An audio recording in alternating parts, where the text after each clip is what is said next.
नाज़रीन, सियासी मंजरनामे में बहुत कुछ हो रहा है और बहुत कुछ छुपाया जा रहा है। कोरोना पर एक हफ्ते तक पार्लियामेंट और सेनेट में धुआंधार इजलास हुए। नॉन परफॉर्मेंस के निश्तर अपोजिशन की जानिब से हुकूमत को और हुकूमत की तरफ से अपोजिशन को करप्ट साबित करने की सैर हासिल बहस पूरी कौम ने देखी और सुनी। ये सब कुछ हुआ, लेकिन हुकूमत और अपोजिशन किसी एक नुक्ते पर एक ना हो पाई।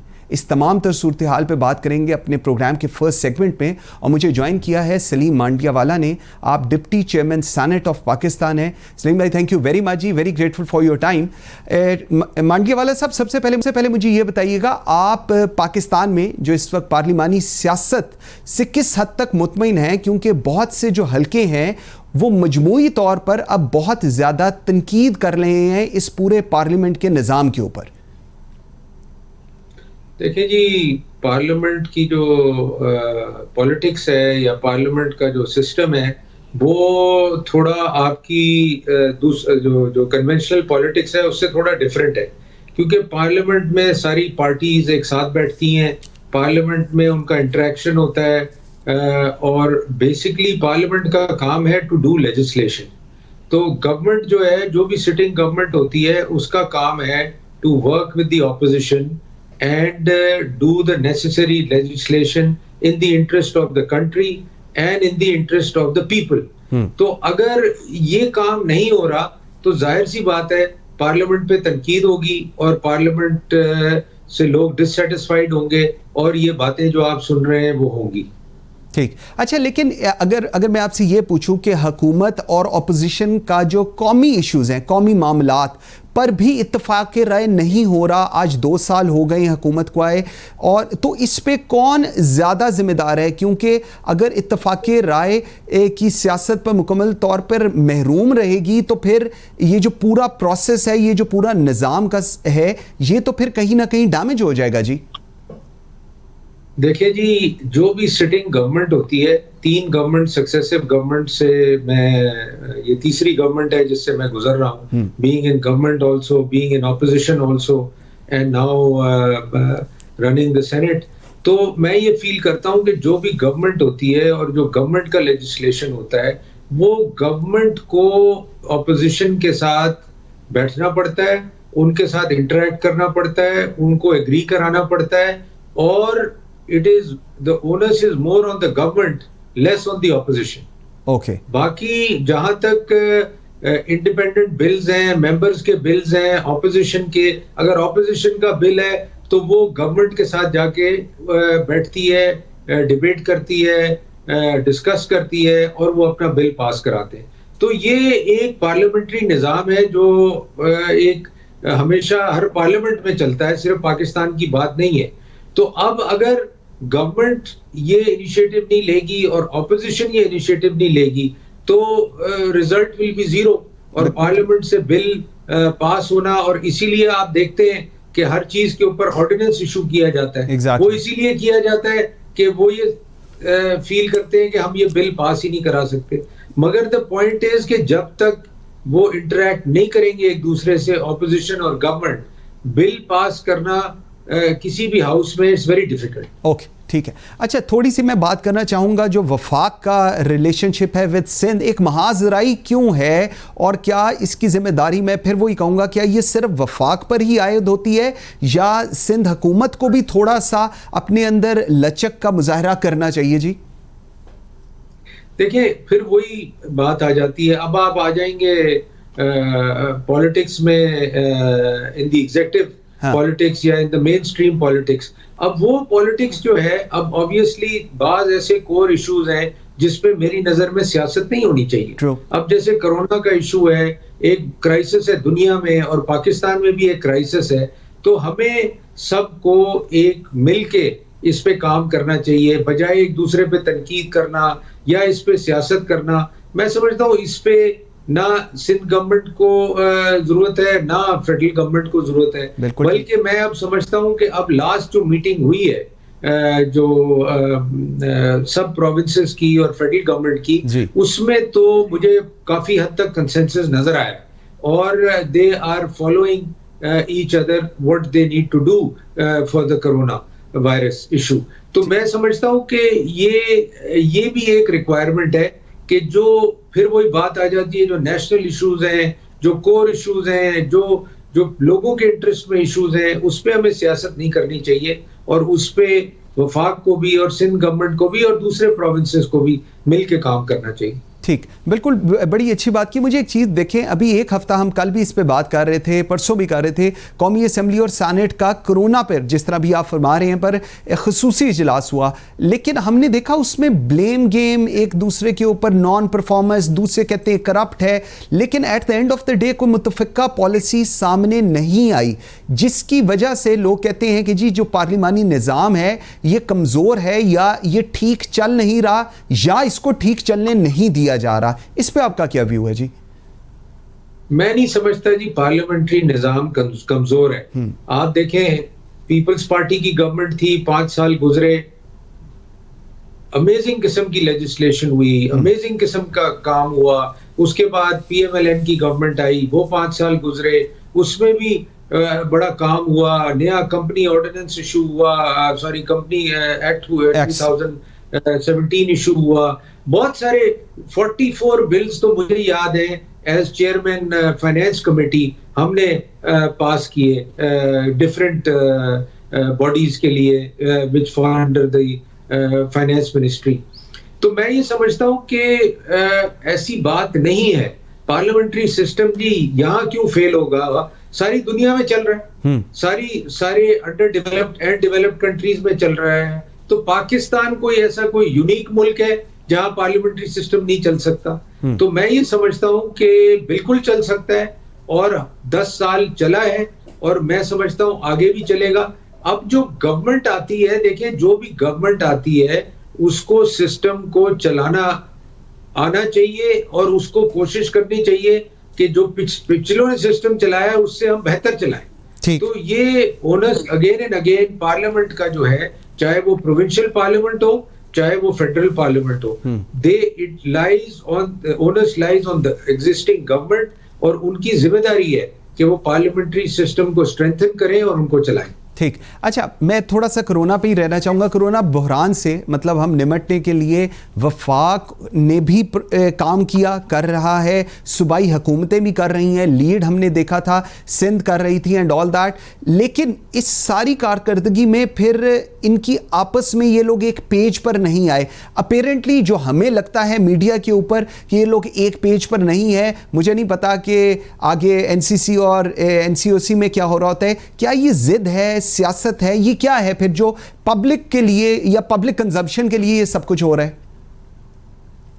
सर मैं तो समझता हूं कि लास्ट जो 1-2 मीटिंग्स हुई हैं एनसीसी की और फेडरल गवर्नमेंट और प्रोविंसेस की, जिसमें चीफ मिनिस्टर्स भी थे, हाँ जी, और असद उमर साहब वो मीटिंग कर रहे थे, मैं तो ये फील कर रहा हूं कि देयर इज अ कंसेंसस और now they are all working together.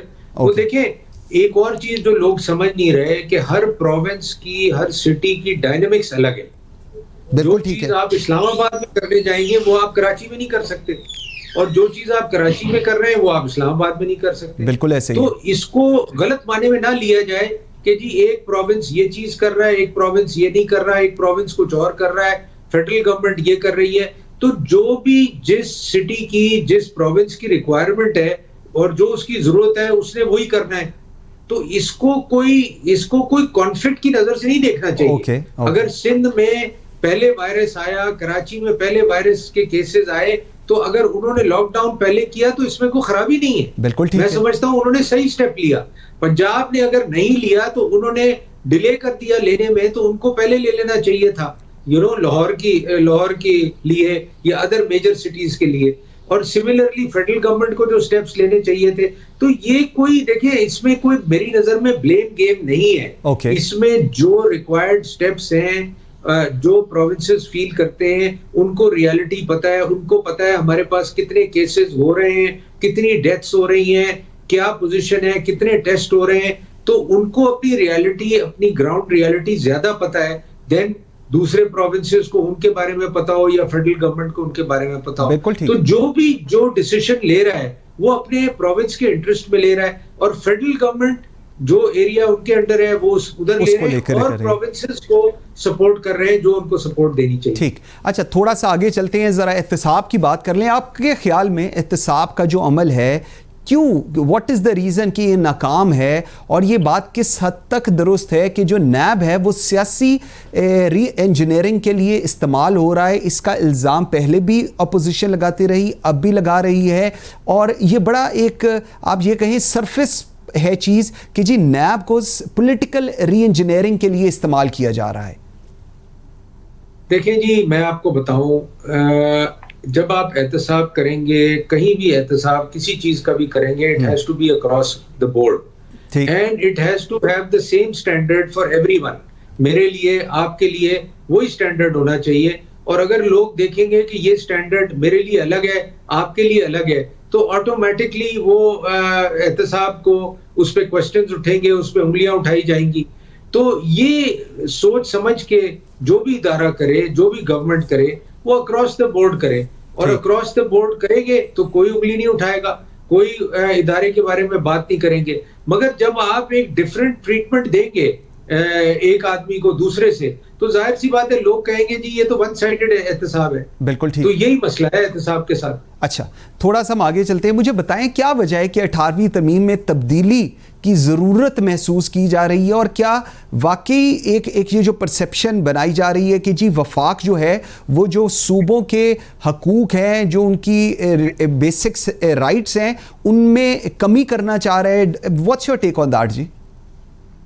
Sir देखिए, 18वीं तरमीम में 19वीं आ चुकी है, 20 आ चुकी है, कई तरमीमें आगे आ चुकी हैं। ये कोई ऐसी बात मुझे नहीं समझ में आ रही कि इसको इतना इशू क्यों बनाया जा रहा है। अगर कोई गवर्नमेंट तरमीम लाना चाहती है तो वो तरमीम शेयर करे, ऑपोजिशन से डिस्कस करे। देखिए, constitution is not a document के वो कोई मतलब ऐसा कोई डॉक्यूमेंट आ गया है जो कि जिसको with time everything has to evolve. तो अगर गवर्नमेंट समझती है कि 18वीं तरमीम में कोई फर्दर तरमीम हमें करनी है, जैसे हमने 19वीं तरमीम की, 20वीं की, तो अगर आपको कोई जरूरत है तो आप लेके आए, कोई हमें आके एक्सप्लेन करें कि जी गवर्नमेंट को आके ऑपोजिशन को एक्सप्लेन करें कि जी ये हम चाहते हैं, ये हम करना चाहते हैं, लाइक एनी अदर तरमीम, लाइक एनी अदर बिल। 18वीं भी एक अनदर बिल है और अमेंडमेंट है, तो वो आप आके डिस्कस करें। इसको एक हवा बनाने की क्या जरूरत है, मेरी नहीं समझ में आता। एक्सीलेंट, बिल्कुल ठीक है। अच्छा, हालिया में कौमी मालियाती जो कमीशन है उसकी तश्कील पर सिंध की बड़ी रिजर्वेशंस आ रही हैं, क्या ख्याल है आपका, क्यों इतनी रिजर्वेशंस आ रही हैं जी? किसके ऊपर, मैं समझा नहीं। कौमी मालियाती कमीशन पर जी। ये आप एनएफसी की बात? जी जी जी, एनएफसी, जी जी जी। तो एनएफसी तो कोई रिकॉन्स्टिट्यूट नहीं हुआ, अभी तो नया एनएफसी होने जा रहा है। तो एनएफसी के जो मेंबर्स हैं वो नए मेंबर्स अपॉइंट हुए हैं प्रोविंसेस में। उनकी जो कंसर्न है वो कंसर्न ये है कि शेख साहब जो अभी एडवाइजर हैं और फाइनेंस होना जरूरी, वो इसको हेड नहीं कर सकते, being an adviser on economic affairs. ठीक है जी, ठीक है। तो उसका मसला है, उस पे वो उन्होंने ऑब्जेक्शन उठाया। अगर आप लेटर देखें चीफ मिनिस्टर का सिंध का जो उन्होंने लिखा है, उन्होंने यही कंसर्न शो किया है कि जी उनको ये कॉन्स्टिट्यूशनल राइट नहीं है कि वो उसको प्रिजाइड करें और उस पे डिसीजन लें। A person has to be a federal minister for finance if he has to lead this, otherwise the prime minister should lead it. That's the viewpoint जी। बिल्कुल बिल्कुल बिल्कुल बिल्कुल सही। अच्छा, सेनेट की थोड़ी सी बात करें। ऑपोजिशन, क्योंकि जो पार्लियामेंट है उसके अंदर तो हम बहुत धूम धड़का होते देखते रहते हैं, सेनेट के अंदर आप ऑपोजिशन का जो तर्ज अमल है इसको कैसे देख रहे हैं, और क्या ये जो रवैया है ये कौमी असम्बली से मुख्तलिफ किस तरह है, जिस तरह का मतलब हम काफ़ी पैशन, मतलब एक अच्छा एटमॉस्फेयर देखते हैं सेनेट के अंदर as compared to the parliament ji? जी, हमेशा ये रहा है ट्रेडिशनली। देखें, सेनेट में टेक्नोक्रेट्स होते हैं, डिफरेंट वॉक्स ऑफ लाइफ के लोग होते हैं, and why everywhere in every country this mix is there is to look at things and have capable people, lawyers, different constitutional lawyers, different kind of lawyers are there, doctors are there, business people are there. So basically ये mix इसलिए create किया जाता है senate में कि वो legislation को भी प्रॉपरली देखें और वो इश्यूज जो मुल्क में हैं जिनको रेज करना चाहिए, जिनको रिजॉल्व करना चाहिए, वो अपने सेक्टर वाइज उस चीज को एड्रेस कर सके. इसलिए सेनेट में और नेशनल असेंबली में आपको ये डिफरेंस नजर आता है और इसका बनाने का मकसद भी यही है. यू नो, तो आई फील कि सेनेट में दे आर मोर फोकस्ड. कभी कभी सेनेट में भी इस किस्म की चीजें हो जाती हैं, but generally senate is more focused on legislation. Senate is more focused on bringing private member legislation, and Senate is more focused on sectors of the society. बिल्कुल ठीक है, बिल्कुल ठीक है. लास्ट क्वेश्चन मुझे बताइएगा, चेयरमैन सेनेट के अभी हमने देखा था कुछ अर्सा पहले इंतखाबात हुए, पीटीआई और इमरान खान की हुकूमत को आप कैसे देख रहे हैं और उसका मुस्तकबिल जो इस वक्त करंट सिचुएशन है, आपको लगता है टेन्योर पूरा हो जाएगा, things will be in a better shape? जो अभी एक टसल चल रही है between the provinces, between the opposition, as a politician how do you analyze that ji?